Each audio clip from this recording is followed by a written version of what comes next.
Yami atiefo nyina ha ene awie ma mo nyina kwa ba e de ba DL 106.9 FM eswa wo premu ato awie yi ensam ahodo ayensa soso no ebrasom se ye de esom Ghana fo nyina se wo prem to bre ekase bo ene eye ebnada October bosome da toso enwotwe enfin champion ene aduonu enan awie yi nsam a ye de esom Ghana fo se kase bo no ko ententa kase no eswa ebunfu mpa dada ne ho ache ma wontumi wo kan brofo se it is agglomerating and conglomerating. Yentinta kesi no so DLFM online.com. Ubetima kenkan bi ewo ho. Yen social media handles awia ensam no ebumfumpa ehonso osabetimi aka yen. Yentiwni ne app no so DLFM 106.9. Ana yen Facebook no so adwuma. DLFM 106.9. Wodo adwenkyere no ebre ne a ye beti bra kenkan ne nyina e dia somwo ewo Facebook no eso ensam no edoso ebi mo de sano manam a die edi mo akuti bi ene se Ghana fo adehye a wono mo empese wo ba be ware wo ba na be ma so be ware be ma enne wo mate agumantire so wo kwa menkroma sekre wo bra sport wa kire sanya asam kotoa ne nyina no ene se ekwan a wo man mu mpanifo Supreme Court Jubilee House ani Attorney General wo mo de sa LGBT nsam ne fa so no eya twenya dodo enu to mu kire mu amra no yen pass na nimonimu ya emu nsam kasebo awia yi wo bete ye babo ade awura mu apie mate akopie mo e wa chim kede na nkra beto de kasebo pono so awia yi kire mu se owura bi a wadi emfie be de se de sade kro eni pabonfo bi de mena de ahwe mu nsam akuna ya ye de mu kire ma besomo e wa kasebo yi eso na wa my Ghana apede ku batan ni nyina mekire organize labor wa mo de atodwa kire mu se nya menya adom a ya wada ebai Galam says ehon sensem nti wo mo do mo na de begu fom a nationwide strike wo mo de begu akwam na wo ma babontin ekirem se bibia ne ho no mo asesa ensuo to awie bo adwuma no wo mo nya ne enya ne kina emu nsam wo bete Concerned Drivers Association wo mani abre pam wo do ma ka se ekirem se organa labor mpani fo mo de nyina mo na so brane pam na ejina se o mo asi so mo abode atiatua na wo do mo nya adwuma efrise Ghana man penny onte o my Ghana pennyfo ensama hodo aye ka se so de wo hye ebeto galamse so nti no o mu kirem se o mo de anyina mo na so afiri se de aba na ye no o mo soso ebo nya de a edwoso kra ye bebo de awura mu e won sam fufuro mu a na eye Global Info Analytics won ma di survey bia bonbonte so kirem se afi elections no eniema miensa ana Ghana fo begina so ato aba eniema ben ya wo betimu nsam enawia yi ye bebo de awura mu e wo NDC amanyekuo no emu na the letter of elections and afin so IT edema wonom tese na Dr. Edward Omanebuama wakase kire mi so mukọ mmade kopie mu IPAC meeting ase yisi ka kire mo se yankopon ya adoma ne do ya da voter register no provisional one mo se be ka ne ne endi oka yisi fo se de oka no mmade se de bohye no obedi so sansa mu NDC amanyoko ne ka no an electoral commission ede nkrata apie mu antesu akirem se ensamu a Dr. Omanebuama eka no wo dua bopa na wo man kan sa wo mo ka sa na wo twemienu achi ana wo mo ede register no ebema political parties ebebodi awura mu ofifie mata kopie mu awo ascend dansame na de hye ho no mo akasa kirem sei yawo so mbetena se pa ma de hye bi ade mna so mo nsa betu galamse power pra river no ho de mo ntiase ne ntiase enti aban ye biribi fa ho na Chief Executive Officer Edema Minerals Commission One nsam trofo de nkomo akirem se wuduru anyinam police station a o mo fence wo na chi yetu gadam se wo ho na eye ne tan pa na mo a police fo no etu no sa no a wo mo hwe sansem hu no so no Youth Employment Agency Priva Modern ayachese pa esi ameke sei enibe makoma akota se ne 3000 no mo ma obi 1000 Ghana cedis wanye no on fanse ne dwumadi ase won tete amapa wono mo kwaje ye o maso ye ye de kasebo ne bewura mu e wan so da mu a akristofo nyina anyeme so amen was of opinion one na ye General Overseer Edema Action Chapel International Ministry Archbishop Nicholas Duncan Williams was yan country na sore mane nyina se enye motait na mutua no anahwe no na no mutua we de tua like bill adwonko kwadwo praise hallelujah and some of the pinu aka we hu na wiai ye de ba beso Ghana fo nyina ese awia wo prem to be kasebo ye de efri enkra pompone mantamo ansansa akrokoti akwa DL Wohanisia chiripo enkono ensam na eba na ye namwiem sa no a ye tese kono mu odumase TV po ni ye namwiem ye sisire so anso a ye che Africa tachi ye boy moto mu a yetesa to no a wokwa wade enu ntinsam no Ghana fana ba bia the Republic of Omofia kasebo no ebetwa mu ho na akwatwi break e wo Kosovo ene Kandahar ne nyina nso na kire se mu da sano manam nti yemfa ho aseda e madwuma kuo mienu efiri se eye nipa o anagro bosom e ma bosom timisa adwuma kuo mienu anana hwei wo mde ye nam yesi akonkon sa no a etikasia mienu yetrim ye de pa sakoda yetine motuom de wodi nkan eye Sundays Sam's Consult wonom eye travel and tour agency wo de Ghana for to kwan efiri Ghana ekopiem e won kofo amaso a abrabo no won so yebetimi afra wo se boga enu nti opese okwa United Kingdom wo hima krom Canada, Dubai, Poland, Croatia, Greece, Serbia, Italy, and Australia. A Sundays Sam's Consult. So person who adwuma anasa uko school uko for visiting. A adwuma ko ba ko pe and betima so nsade wakro. Na ebritia wamu na o visa eda wonsam se communion. Me pacha frɛ wonom e wo 0244 291546 0244 291546. Wo fanko barrier asofa. Wobɛn Wise Park Hotel no ɛwɔ Asofa New Station ɛhɔ na wosa betimi aka wonom kama pa sada nso na wiai Fine Care Limited at the Cross Communion Wine no aba beso asene krom ha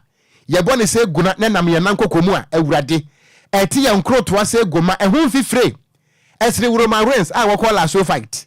me pacho ada Ghana fana ba bia wosa betimi aka bi ɛno nti sɛ bia wo pa ba ko mienu miɛnsa bi ɛde ahyɛ fridge mu na wodi abo defense say Italy for captain Fabio Cannavaro die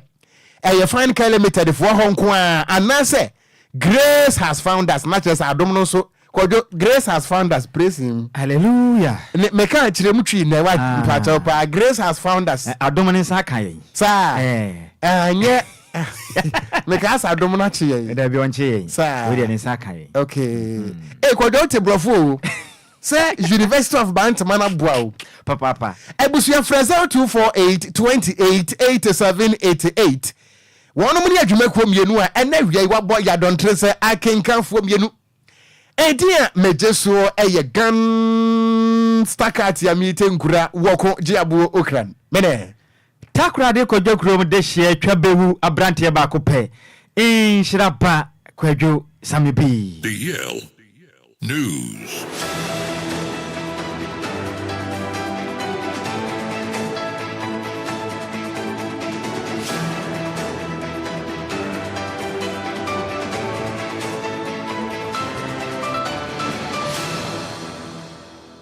Yema Ghana fo nyina kwa ba na ye shekasebo no ase ye shekasebo no ase a ene ana Ghana fo adehie bi a wo mususuo se Ghana empeni 43 any Supreme Court Jubilee House ana afenso Attorney General wo mo de Ghana adwene edi agro ewo LGBT sensam no ho no wo mate egu montre so akirem se adenti ana emra se badwafo atimi apase emra se eni kwan se wo mai mu ayetie yi akokɔ ntimi emfuro akokɔ bema a ponche bema ntimi mfura ponche bema wodwan ba ntimi nkofuro wodwan ba nti adenti na se Ghana han mu ayetie yi enipa dasania wodi nkwan di fufuo awi apetashi eboko kuse guna etimetina se aka se wono de woye nipa woye oba nanso wo be wana nyonko ba woye bema wompe oba wope bema enu nti emra se badwafo no ekwa asetre no wo mu kire mu se yentime ntina se kura ema se bio se duadu mfrane no wo mesi kotia ewo Ghana krom hanti wono mu apase mra se LGBT ho sensem de yempam nkogupum na bosmabra wonfa ne nyina enko na se emra no yede bekwa mama mpani akufo ado asan se won san ne ayodaye enam so ama yekasai enra ana Ghana Pentecostal and Charismatic Council for eden krata apie montre so kire mu se ne beya Supreme Court betimi asim konyantem na sa amra no wo mo behye mampani akufo ado no de sa ahyase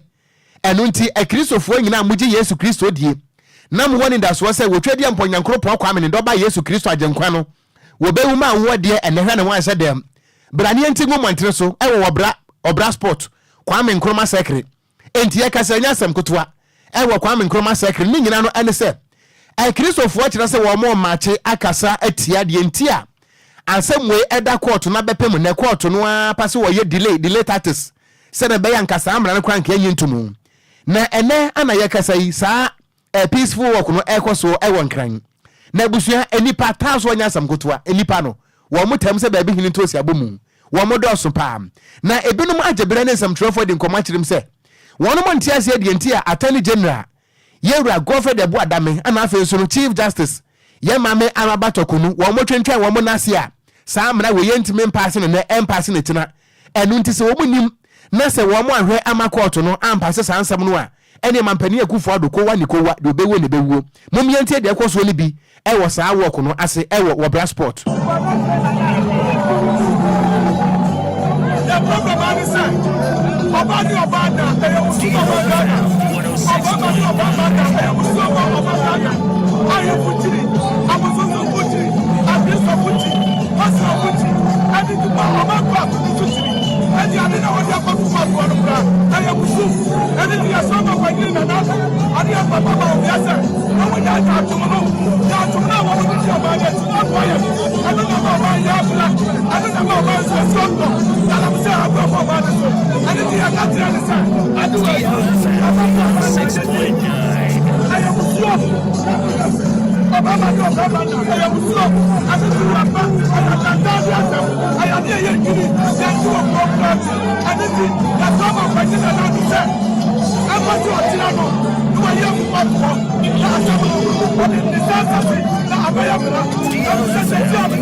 enti abusua wonu eye Ghana fo a wo mobu afusi Achimota Forest a wo matwahia mu ewo Obra Sport ewo kirese Kwame Nkrumah sekre echirem se adenti anamra yi ye dia bana mampani akufo ado pese wo kwahye court wachi na kokwasa saa wonye saa mane ntomu a eno ho atuate ene ekoso yi na ene atuate na se no wopani ba kwa waye mrahye badwani ewo ningo prampram ne di ade honorable Sam Nate George waka wo mo a sponsor saa bill no ede court of parliament wono so akwakopie mu ewase de nsem bia todu akire mu se wonya wo here Ghana for ye beko so ate atua kopem se Supreme Court besi nkonwa ntem na saa mra no wo ma hye mampani akufo ado na wode ne nsa ahyase moma yentie sane yewura Sam Nate George wone nanano mo ahema wo mo wankran ede boni enne twoboi pa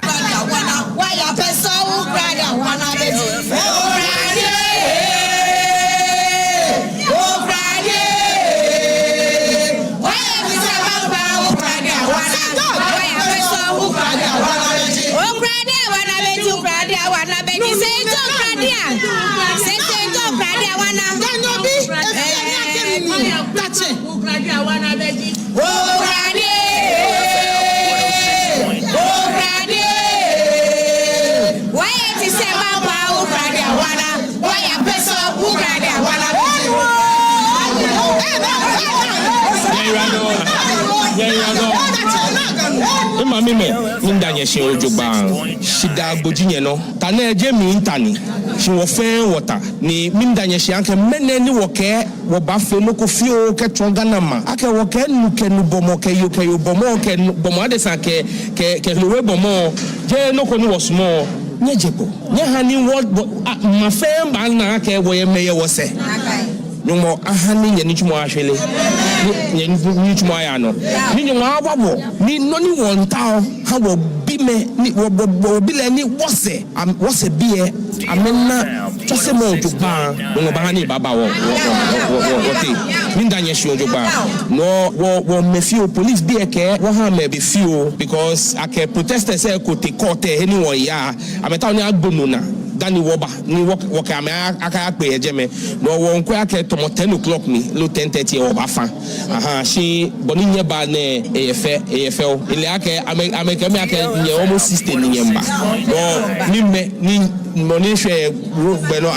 amemba ni na woda ni woba fa she inkenye we sani gba mono le media be mi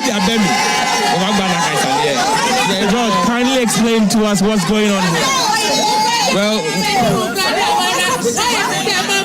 Okran wana why a person Okran wana meje Okran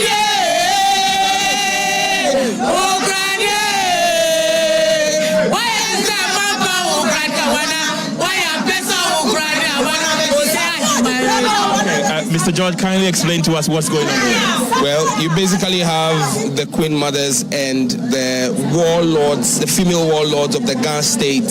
step out today to support us and join us in embarking on this because they see this as not a personal battle of mine, but they see this as a battle for not just the Ghana state, but all of Ghana. And I've been saying that what we're doing is in line with our traditional authorities. The traditional people do not support this. Christians don't support this. Muslims don't support this. And that is what makes us Ghana.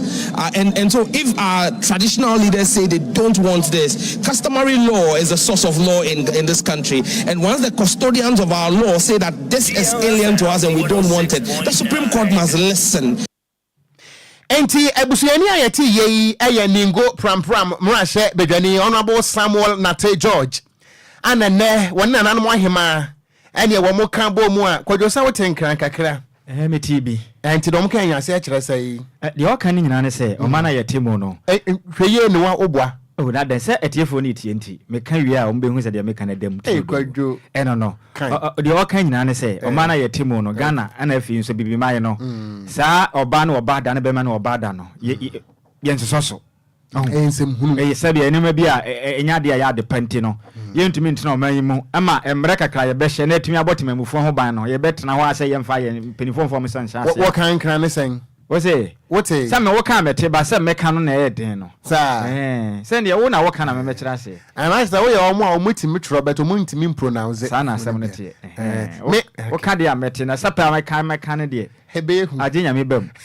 mpese sabi megu me hwani mu asenti wani mu ase de ogunda o hia me keten so anya de ame ogunda because minu ya ba ba kwen dalina otete ho ondo obegu ani mu ase pa anti ageta maso be obegu ani mu ase onyi ni papa anti de okanya no mpenifo we de omunti na spam to aso yin okon yanto akase ebo no so na ne Africa bo prematem na yafa ya ni mfa nkire mu e waze ne prematem yinko pie mu e wo achim kede na nkra bato de ya kase ebo pono so e kire mi sei owuro bi esusuo se ne mfie no e boro ba aduasade kro enipa bonfo bi de menade aso amunsam e kuna kine ya wajeze ne prematem ni mu a aba moja e pramo no enya semkuma kran na esi amekese ko pie mu ze ne achim kede eye government eye hospital no emukra bia esi amekese ye bomade apagya no edna kwa kwahye won ma motwen se nipa eye nde hye ne betumi ababada ne ho ade na ja wonom atini ehu nipa kra wonom de hye atimi afirimin na nkra betoja e kirem se saa de we na ma esi amekese ne hu pa abo ade hye a wonom ewo achim kede a eno no wakwa bibrem eye municipality mu ha adwenyi pa ne momade mbonwura mu ewo achim kede ne yakwa ya mani boni tito nchen ne yakwa be sane se de na nam so esi amekese makobra ne wanji du fi hye be se duasade kro no enipa bonfo bi de mra aso wonom sem ekuno atwenen ya bomade ya se yensa betimi akatito ne ya bisa no de tie nam ho amesi amekese no nipa kunkum na ya de bi kwaso honom dada na se achim kede ne mpotamo no ene nipa kunkum na kwaso anase we na edi kan a okopiremu a ebi asie yanya eye tito ahoma no so ntia kwa ne nchen emprevo kasa de okwa aten de oba so aten doja honom no ne aten do ne momade yankọ tito nchen tito emu akwa ba adeba de ya kasa bo so awie Uni abe ma mejo so na pumbo ko de twidi ampa yakọ adom mejina me na so pam na ma ne baba to ya dem ni o se owura bia wadi mfihye ne be ya duasa kro bonfo bi de mina so no sem akure de nato atwene e wa chim kede ne patem ipacho emu enkyere mu ane sei yo mini ama me na wase na me madio FMT fu nyina kwa be na wie lidi ka ma me fenti akase nkomfa ma me akasa me sini ama na pakanji a wo DLFM na DLFM 106.9 yantia sempa wa chim kede ne patem ane se abrante bi eja yeni nu wonpotemba eda moja mu watu na nan mo wontie do yenze ntupo yenzo yakobo yeni akọ makọhwe sampa ne yatimempo ka na yenokure anase yetrosem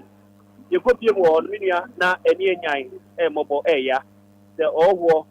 etimi da moja nu watu na nan mo wontie do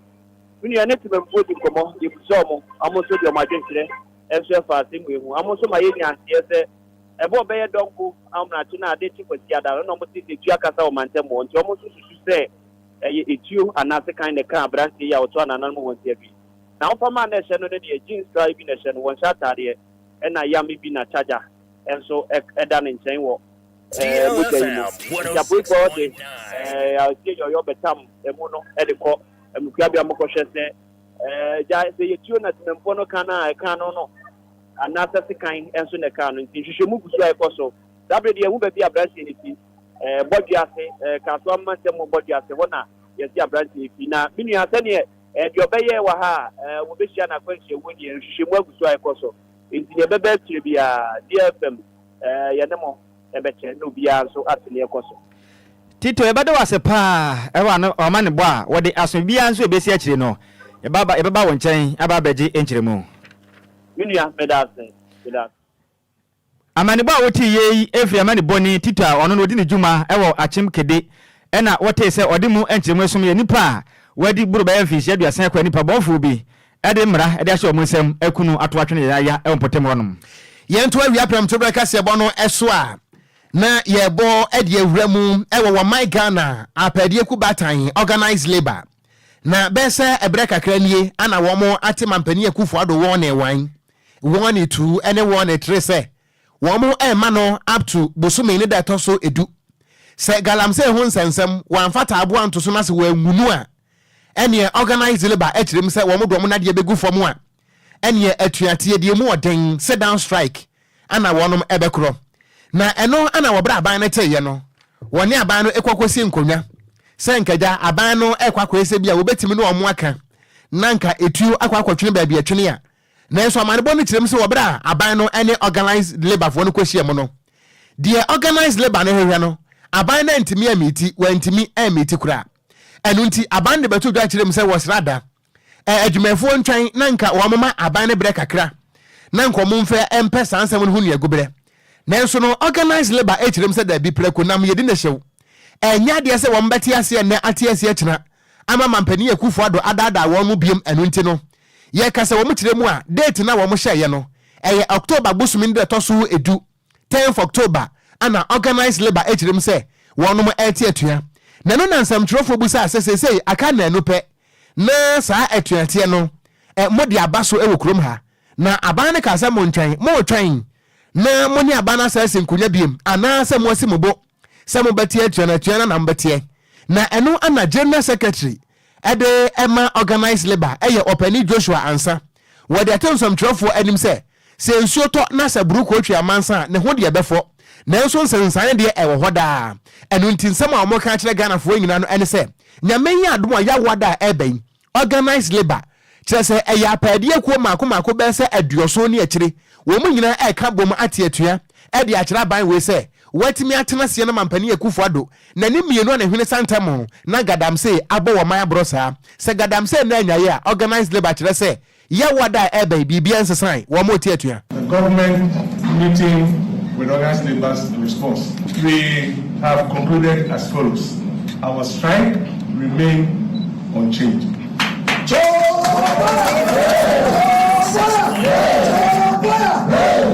I want to repeat, the strike notice remains unchanged.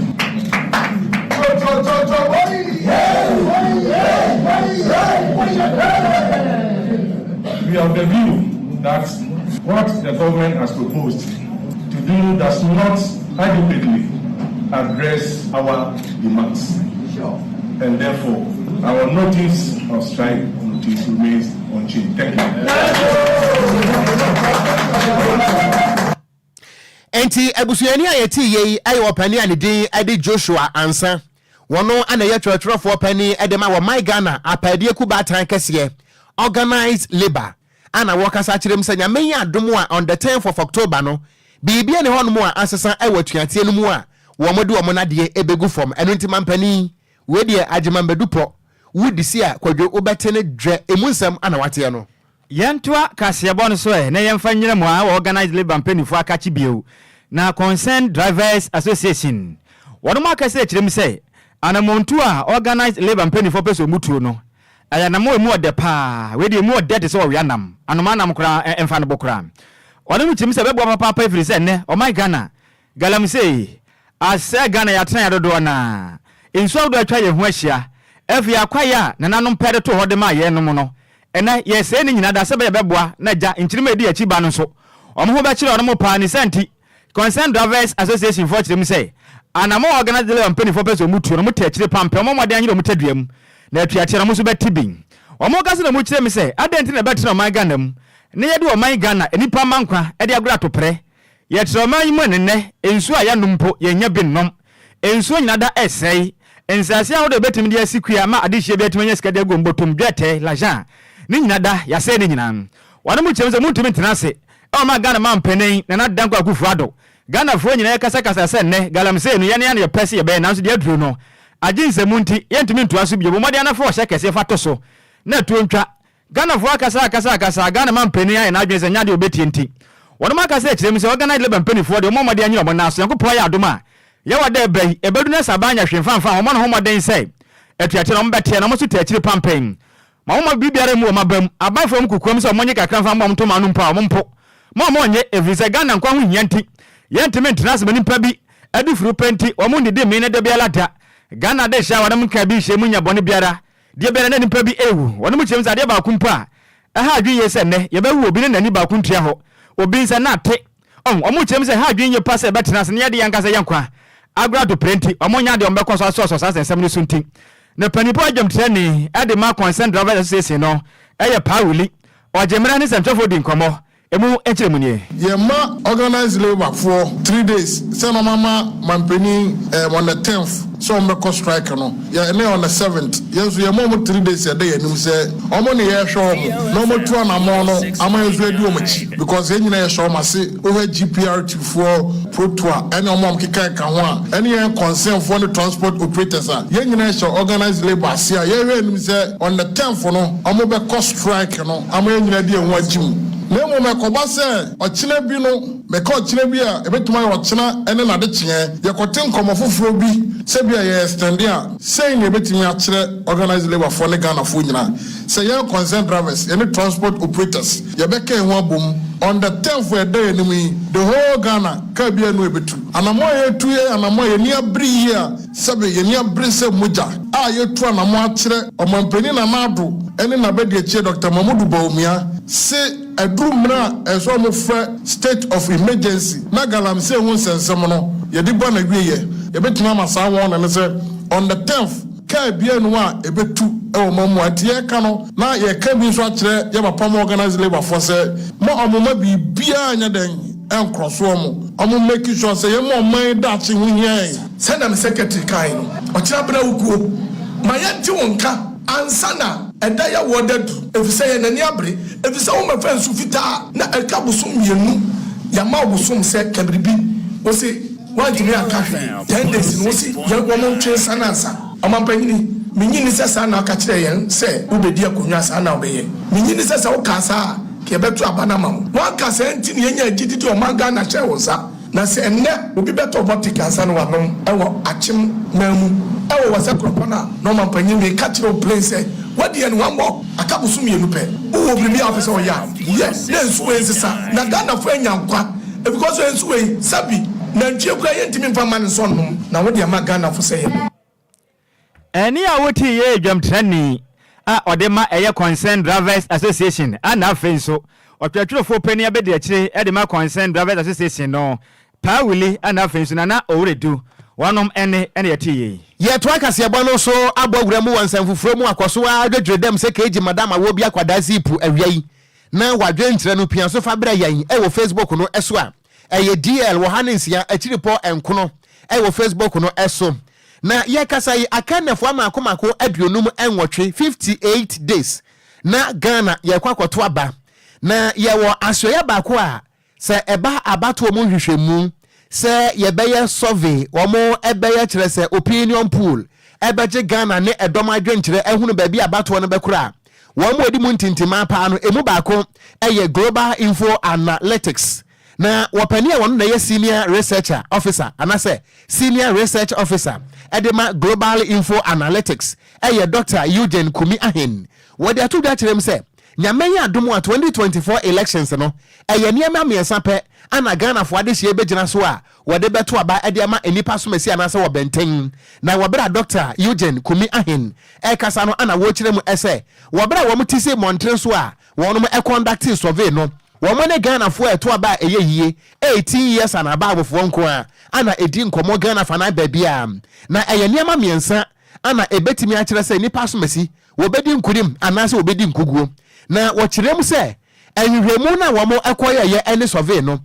ɛnneɛma mmiɛnsa pɛ ana Ghanafoɔ gyina so sɛ no nti wɔn bɛgyina so de ato aba ama somasi anaso ɔbɛnten deɛ di nkan ɛyɛ sɛ yɛ kasa yi wɔn man Ghana sikasɛm ɛte sɛn economy deɛ ɛtɔ so mmiɛnsa ɛyɛ jobs availability sɛ wɔn man yɛ team wei ɛmɛbunu yɛ wɔ dwuma yɛ deɛ ɛtɔ so mmiɛnsa ɛyɛ quality of education sɛ bia wɔn man Ghana yɛ nwomɛsua ɛyɛ papa anaasɛ ɛgya ɛnyɛ papa wɔkyerɛm sɛ sɛ obi ɛde to de tirim sɛ ana me baayɛ no ma yɛ ABCDEFGH a wɔsi mu di agorɔ ɛyɛ nneɛma mmiɛnsa pɛ economy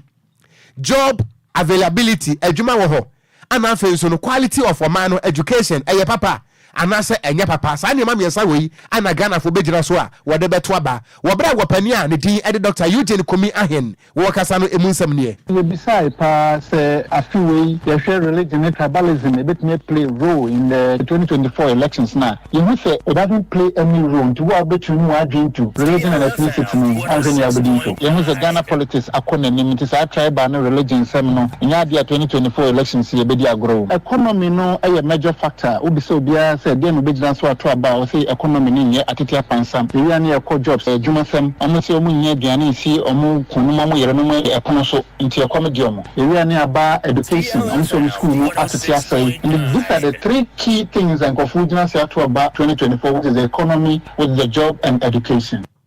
Enti abusuani a yɛte yei ɛyɛ senior research officer edema global info analytics ne din ɛde Dr. Eugene Kumi Ahen an wakasa yei na wo bɛwie na wo kyerɛm sɛ survey no nso no deɛ ɛma ɛbɛtɔ dwa ɛwɔ mu ɛne sɛ kane mampani John Dramani Mahama sɛ ene ya no sɛ yɛto aba a wo bɛnya 51.1% na kyerɛ sɛ wɔtwa mu 51 no koraa wawini hands down wo kyerɛm sɛ ɛna yɛkasa yi Ghanafoɔ no a wɔn ne wɔn di nkɔmɔ no dɔɔso papaapa na emu wɔ ha mu nkyekyɛmu aduonum baako akyiripɔ baako 51.1% ekyerem sɛ kane mampani John Dramani Mahama enese yeto aba wono ana bewinie ana afei so no na Kwame bedi akon cheda the freedom Jacob Caesar wono so asante mantamu ne apoye mantamu waje ho nyina afa ebra eno so wo kasa no emu enkyiremu a ode to so enie changes abem no mum ke kan ke kona na Kwame bedi akon ono afeji in both Ashanti and Eastern region ono ne vote to these two regions no abaye massive na keka sheki because we had the 6.3% nya na about 5% for Ashanti and Eastern of which ankaye MPP stronghold nti no ka be bichrawo and the changes abem no kona na Kwame bedi akon ho no me cause problem pa nya kakra cause problem pa two big political parties now for money and and strategize on campaign strategies here will cause harm to these two political parties. And Kwadwo, when it is coming, it is doing. Naturally, and yo. And here a senior research officer, Emma Global Info Analytics. Nedin at the Dr. Eugene Kumi Ahen. And I watch and say to aba. Anka kane mampani John Dramani Mahama survey no obenya 51.1%. Na Kwame bedi akon cheda the new force epoye mantamu ni is asante mantamu de o wo maje ho no mu nyina afa na Kwadwo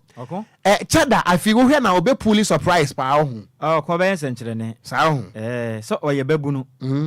se Ghana no DLFM 106.9 ya mema mpanifo no bi no akwanya nanso ọma dodo na eka se ọma nse de hu ọmo nsa no adwuma ni nti de aduro ni dodo na hu ni senke de mababu na bebo anti ye hwe ni mu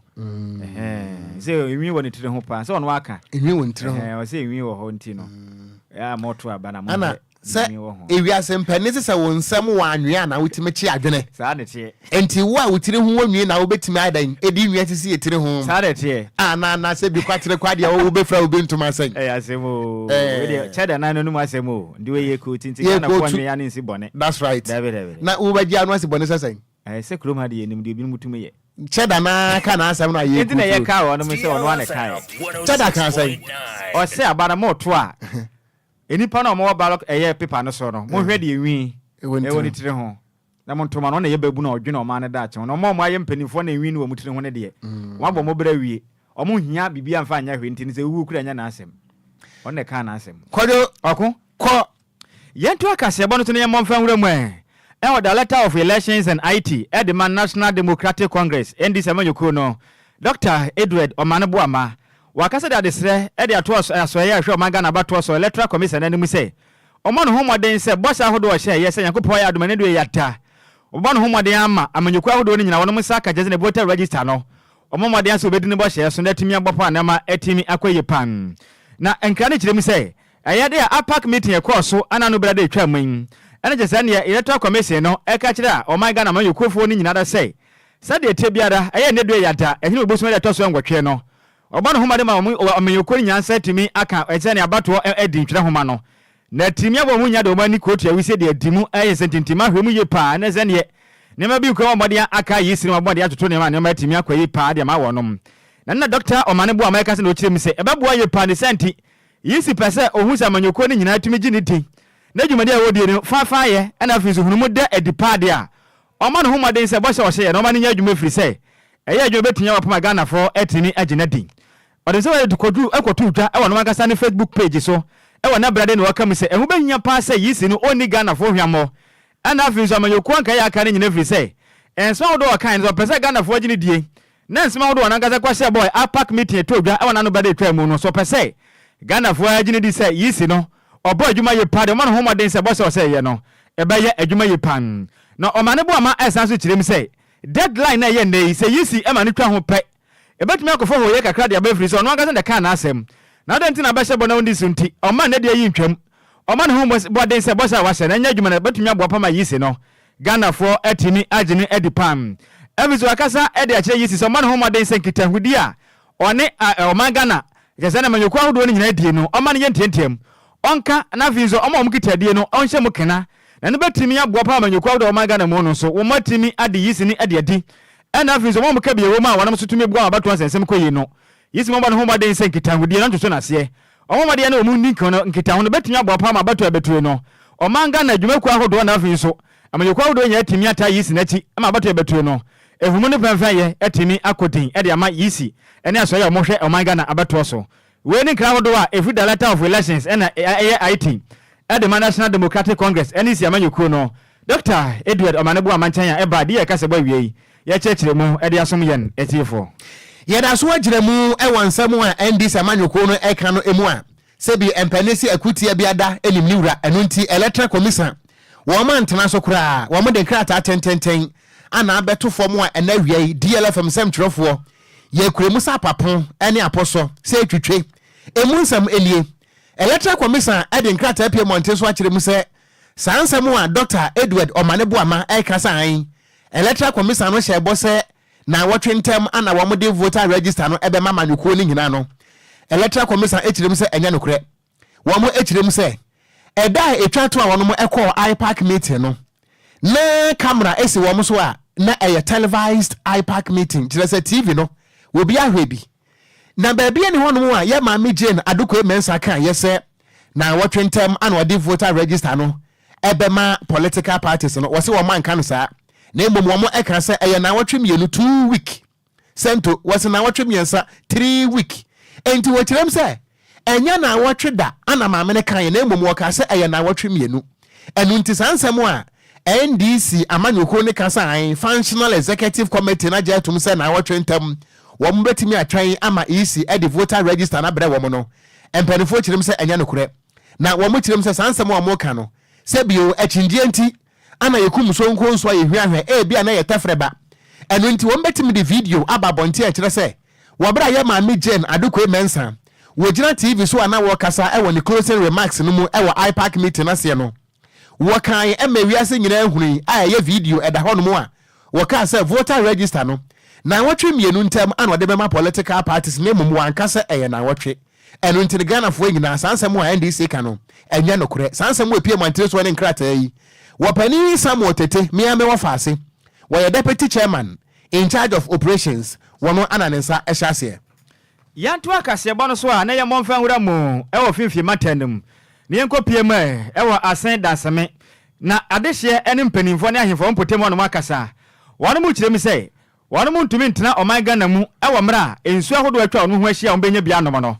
mpanimfo binom a wanam kwati kwan etufum agudie betimi asai ensu no eye tese pasa ama wonom abrapam na ahemfo ene mpanimfo ahodo mo eye asen dansame eno no ewo asen not eye ewo asen not mpotem no eno no wo fifi matemu kirem so muntumi ntena se free sei wamba modern ni centrefo modern ade omani kotu awisie ebody wura mu ewo pra river ni wamko pie mu na se ne chamfan fidie mako anan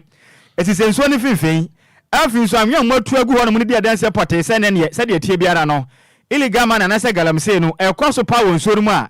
ha adwenye pan na ohina ono no mekire eye twafo hina ono no eda eye asen danseme empotem ono mo ano one centrefo kasa ne din ade na yaw eye bana otoso mienu wakasa kirem se ya pass betra maganam na nipa bi adem na da sho rom sem na o ma se nsu a yanom adenti na betra se adi bone entesa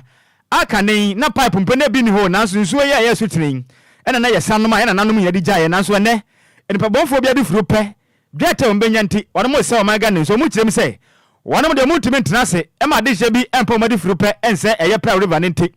o ma de kokobode ya ma de hye mutu galamse mpotem ana afin so aban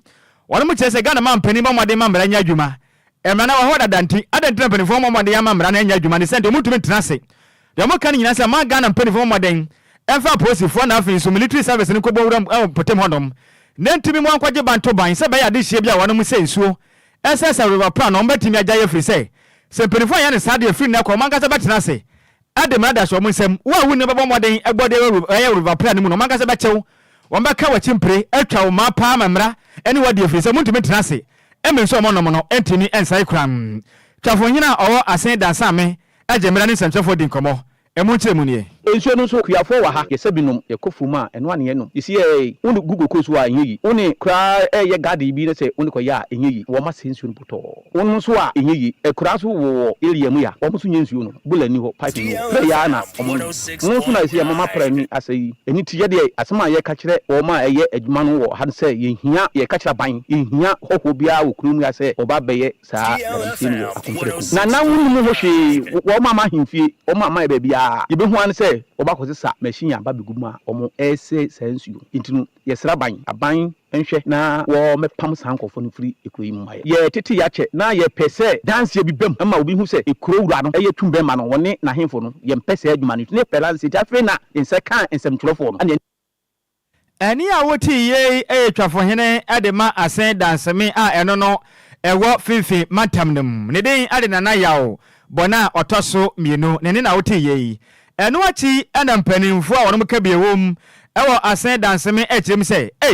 adenti na ebetena se ya yenhwe hansa emensu a eda ha na ma yenyanya bindum no o ma tena se ma ne nyina da sei edamu kirem se sunsunso bone ya illegal man ya de bampotem hono no eso pandi o muntumi tena se ne santi omba mwade no mankasa abo o ma tena ye ho ban ti sa ban amamwade mamra nya adwuma na wampama ade hia wono mu se nso ndia se de ti o mankasa babo wono ho ban eno so mu enkyeremu nie ankobia hene okufutu belma na ankobia hene na kokudru abidikai na emu na media for na na omo yenu esu prem tene esibi koso no na ni ha oba obetie no no from media se omumra na ommawe no kro na menim ekoba bi omo yadwuma no omo ankasa na omo yadwuma no nso no mutumi nsa bi no esa se kwan omo fa so no omo mutumi nsa nso no bi no menyi nti omba omo top water na omo dia no bidi omo dia abidi anase omanum omo pure water no esa se nso no nyo enyi sa na mo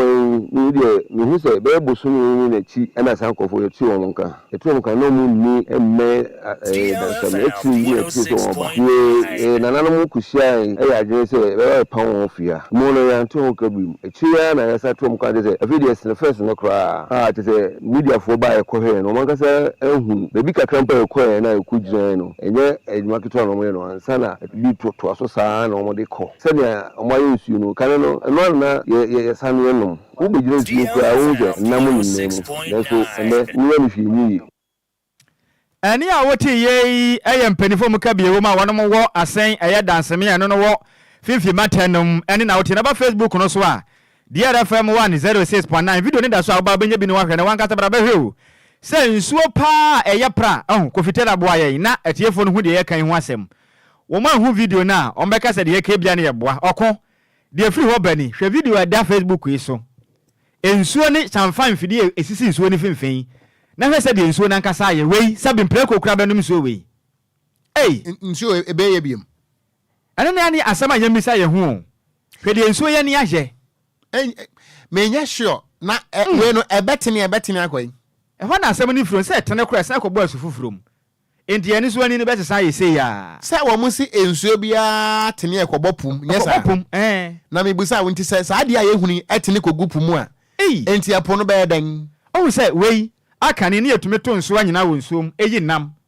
ene ne ma hodo mu wo ensuo me yenya bi ewe ɔko wei enam be ne betumi atena nsuo wei mu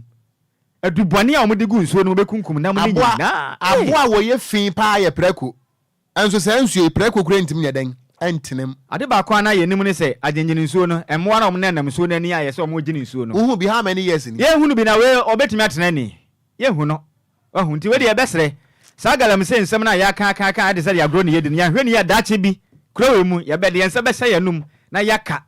because me nya sure se me koma kura se ya metuma nya nsuo no ma ko ye nya bi aka ne ye kokoko ase akura se koye adwuma na ye bra ensu a ye sanom na ho no kokoko na ase wo ye ntu abura ntu ho eye sutiri na mu nsuo na ye nom but ene be ye den se akura ne be kɔ afuom na wonye nsuo anom ngwuram aje so ɔtɔ pia water ne be di kɔ afuom aden die wa national security nwanwa ye wa police fo wa soldier fo ye go bia institutions ahodo ne nyina ye go bi okurum ha ɔman no atotu ama wo mo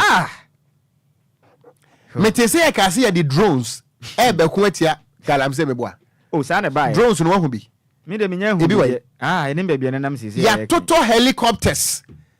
ama Ghana Armed Forces na we asofo akogina we ho bom paye empaba wo emu ne de hia nyankopon so empaya betua mansuo yi asesa nyankopon so de wo tensam nyankopon ye mobo pa ye mobo asofo akogina we ho bom paye nti wo bom paye na nsuo na ye krogin ana enya adwuma ko wei emra na nkasa na wo ho emra na wo dada enya de ye ni mra emra bo my Ghana efum agudie etu ho ban na ye adwuma adenti na ye hye mra ne mu kena na ye ma ho ba mo nsem nya adwuma keke mai hwe asofo na ekobɔ mpae wɔ nsuo no ho no sɛ meyɛ wɔn mo church members anka meja asɔre wɔn nyɛ serious kra kameba wo mu yɛ de hia mpae bɔ de de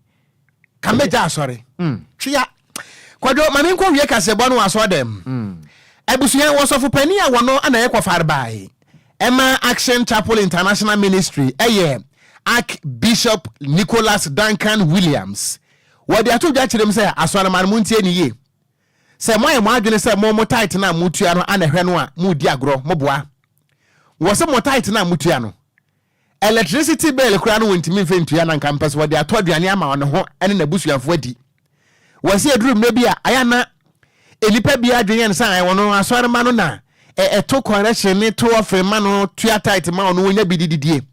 ana wo so wɔka ne prayer ne wo wai kuro nanim na wɔde adura hyem enya mo offer na mutua no ana hwɛ no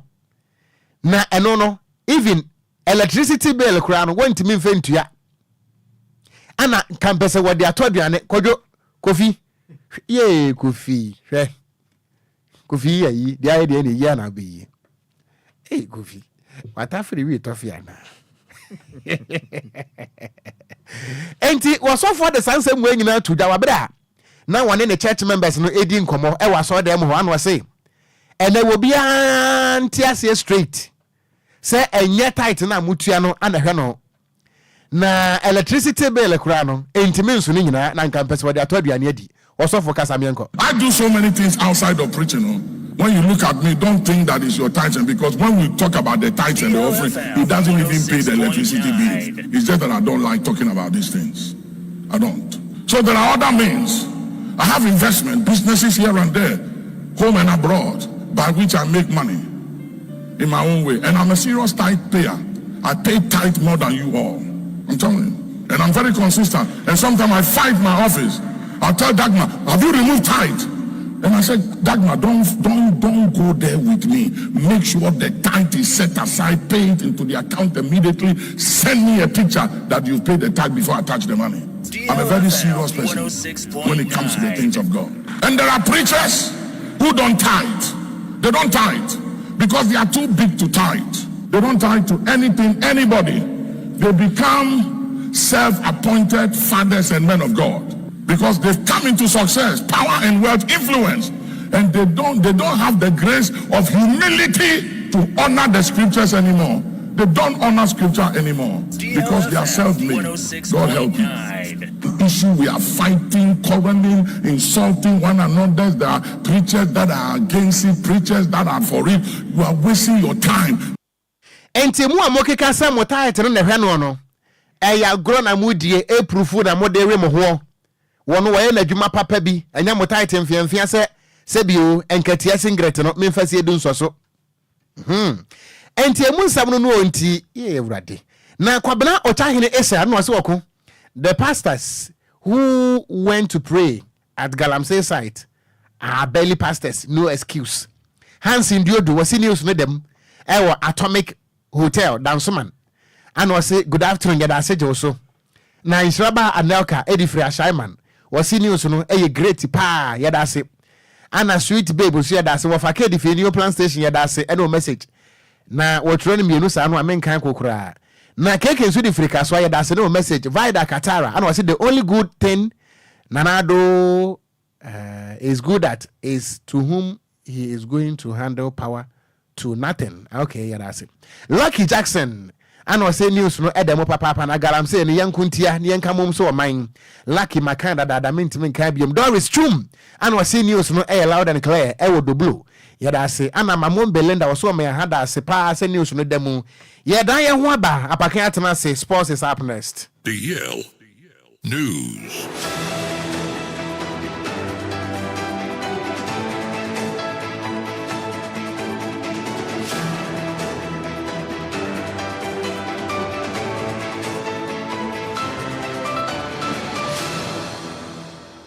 Abusia na wie mayan sama ha en sama wa kwa ba mfam radio ohani nsia echi ponkron kasa firie so emre wie du se na wie agudie momrante yesi nkunya na agudie wonsama wodo a etwitwa gua ya boaboa no abusia yede ebesomo Ghana nsam wa ebibremu de kan ena nkrofon kroso de wa manone ni nyina kan obi ne yede ba ne edi tie sa wote Facebook for ne edi hwese mo hwe ena yenso ne edi kasa ye kan asamufo atena se asamu krogin agiatum se yemfam beso mo no ena abusia yede ba mi amede agudie wonsam na de ba no edi ameje so no ayensu ano de hye Apakan GH the blessed kin tantam so a mensha sem from Ghana Famaudia mensha sem from Ghana national men's under 20 team no ye from the black satellite of Ghana o makache wafu zombie under 20 championship enchebia ebesha se e Togo 17th October beto musa akwakosi 31st October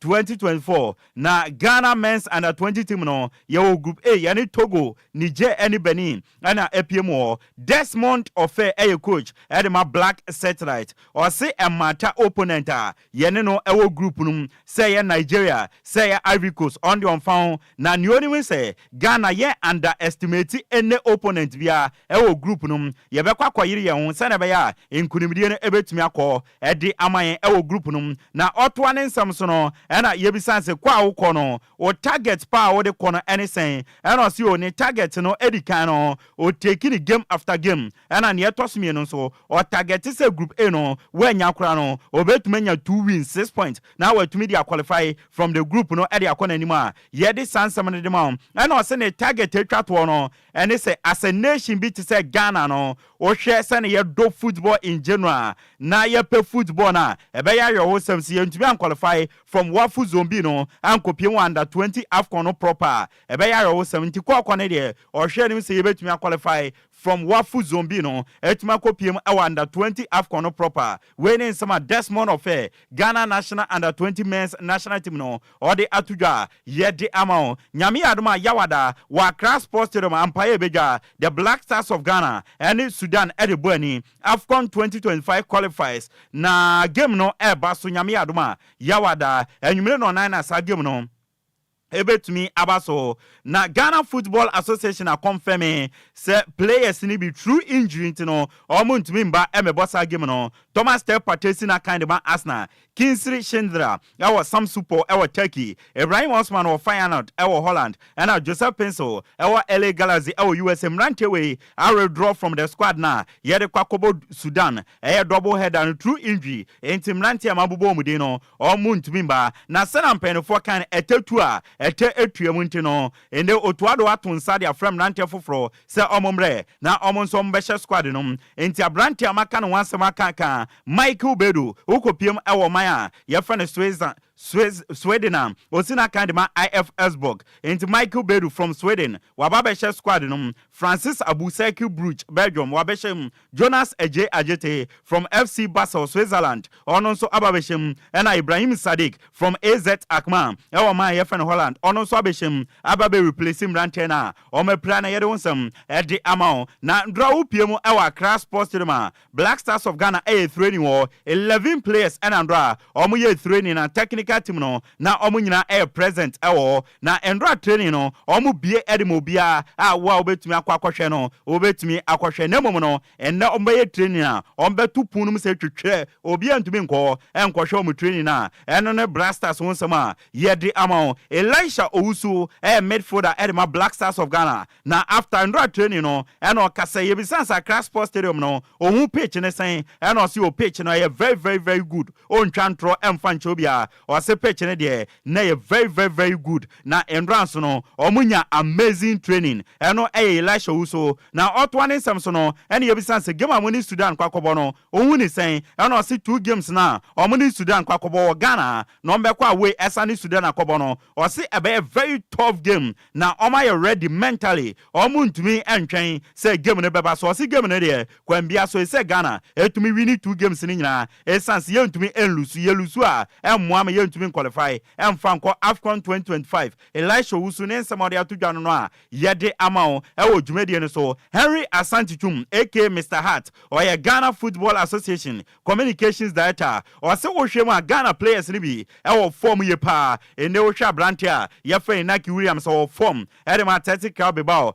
Antoine Semenyo ono nso wo form o se emrante ni bi form na omo a omo de ba national team num a ye de kobo game no against Sudan no o se ebeboa ema nyama etumi akoye edi aman Henry Asantichum ne nsama o de atudwa eno no Emmanuel Dua former player edema Black Stars of Ghana o se ono de ogidie se kwambia so no se Sudan fo no omo di gari bottom akra na ye betwi mako ayomo ewo Ghana ne etuma shom ne yasanso akwa we etumi akwashom Emmanuel Dua former Black Stars of Ghana player ne nsama o de atudwa no na beach soccer AFCON 2024 ebekoso ewo Egypt ebe start 19th October ebe tuamusa akwakosi 26 October 2024 Ghana yo group A yani Egypt Morocco and Tanzania enewo na Ghana national big soccer team no omu coach ye freno Daniel Nikwe Kwote waton sa dia first 17 players say omu bepiemu ewo Ghana Soccer Center of Excellence ewo Keta beach soccer omu de no na ombe start anboaboa na 17 players oton sa de from no senetie ubenya Daniel Kudeda na wenya Robert Nyadizo na wenya Prince Matei omu nyina goalkeepers defenders no ubenya Precious Togbo na wenya Ruben Sumbia Lali na wenya Joseph Awunsi na wenya Kini Tuko na wenya Pakwesi Hagan we defenders okro omo we nimu a ombetoto ntana strikers no Richard Matei Osai Richmond Chodini na wenya Wise Nyamedi na wenya Alfred Tosu Theophorus Ahulum Eugene Dekpe Paul Atta Eric Bozo and Alexander Eje wene mrantia mako dunso a coach edema Ghana National Beach Soccer Team no wato nsa edi afroma omukwakosia kan ede wonsam edi amao Ghana Women's Premier League no champion of champions no ebetodwa na Hazakes ladies ene Army ladies ene de bebuani ebekoso memeda 12 October 2024 ewo Bet Power Air Park my Ghanaman Soccer Center of Excellence pram 3 p.m. and asa game no ebetodwa yede enwonsam edi amawa enye asam ketwa Ghana Premier League na otwi match day 5 no etodwa na yabo 9 total matches home wins na enum away wins na bako draws pm na miensa total goals 11 home goals na 8 and away no and so miensa wa yede wonsam edema na team of the week of match day 5 Fatao Dada no and the Oriba Montisenete coach near Kasimingo Kansi Nations FC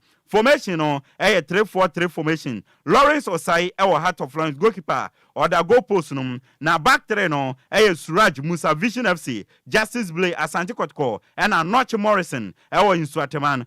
ring backs na ubenya Ishmael Ado or Heart of Lions na wenya Walid Fuseni in Swateman and a midfield no Abdul Karim our Nations FC or ne Kwesi Sorotu Badori our Brekum Chelsea and a Ombon Fifio and a Okwenimwa Sauka Dauda ewa Asante Kotko Mezake Fia or Brekum Chelsea and a Nafiu Sulemana our Nations FC and one answer no yede ama ewo Jumedian so na Division 1 team you're from Wasore Nanti officially normal appointed former Kumasi Asante Kotko striker FN Eric Bequin say on a new coach and farmer and one summer no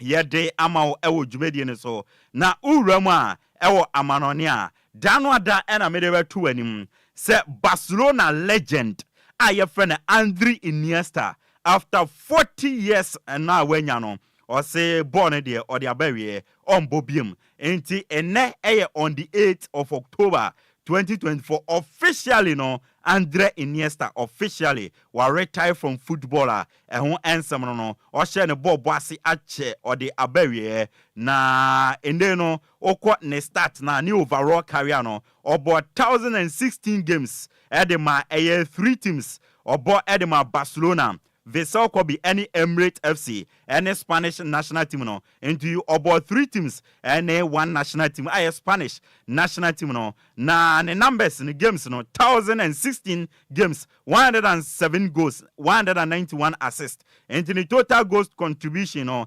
298. Oje World Cup back on Euros oje mieno. Champions League oje 9, La Liga oje nkron, Club World Cup oje miensa. Super Cup oje miensa, Copa del Rey ensia, Super Copa oje enson, Japanese League oje bako, Japanese Cup oje bako, and a Japanese Super Cup so oje bako until officially Andres Iniesta retire. Messi, any teammate ever Barcelona or the letter about Bontain are wishing the best of luck. Also, you're one of the best teammates or no Asia kind. Now football ever fit Andre Iniesta into wishing a war. When a letter Messi the Babontin, Edia for Messi one, Eya Andres Iniesta, one of the greatest players we are seeing football, and who are retired now, Eya Sama Yedimao. Manchester United tell any team no, or Massa Bruta, or coach on Yadia Bakuse, your friend Eric Ten Hag. Now report Ebani say, Mayum Penny for Aquash Suma say, and papa friend Thomas Tuchel, Germany, or manager no, or no Edding Koma say.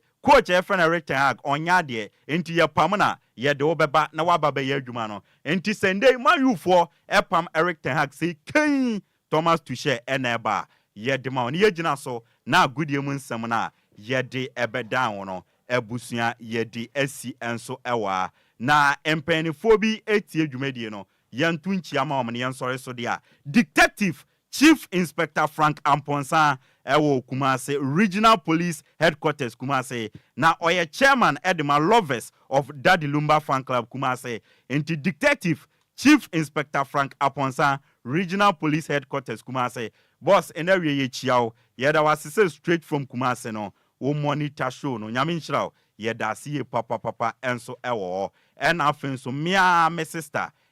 Madam Bridget Efua Dam onso wo Canada uti onso yenchia wo ebusia me amede agudi nsam no e de ba dia meje so no ayensu ano de hye apakan gh the blessed kina ebusia agudi nsam no ye DSC DLFM 106.9 yensa matie fu akwaba na yenjina wesu na wia yensam ahodo a Yede ebeso mo sekase bono yemfa ne nyina ensi ewa ha. Chief of Staff Mr. David Mante ewo Cape Coast North Nsuachi wose news no wotie ewo ho yeda se papa na Matias de na kire se bosu kena Kwadwo bosu denche bra pani Charles Mante wose loud and clear ewo US. All right. United States of America. Mo yeda na se papa nso chia no. Oh yeah, dear Panya Minsha no necessarily daddy den no bode uruma. That's right. Wo DLFM annex ewo US. Yeah. Enti ye chia no pa Mr. David Mante ene Mr. Charles Mante. Ana afenso nana ekwa Kwansa. Fantis Chief ewo Columbus, Ohio. Wo sub chief ewo Agona Kwanyako. Traditional Council in the Central Region. Nyame enhira mo ayempene Elder Charles Dubin ewo Michelle Camp Sebrepo. Kase boni ye de sie so anana adwo ase okay. Ene ne mpamfo be sem konwa na DL Hour Tuesdays edition. Wo mo ede atoam so kofi tela de ko Facebook no so. Nyame enhira wo Ghana ni. Me de Okogyeabour Ocran mene. Takra de Kwadwo krom twabe wo de hye be ma 10 gramo. Nhyiraba Kwadwo Sammy B. DL News.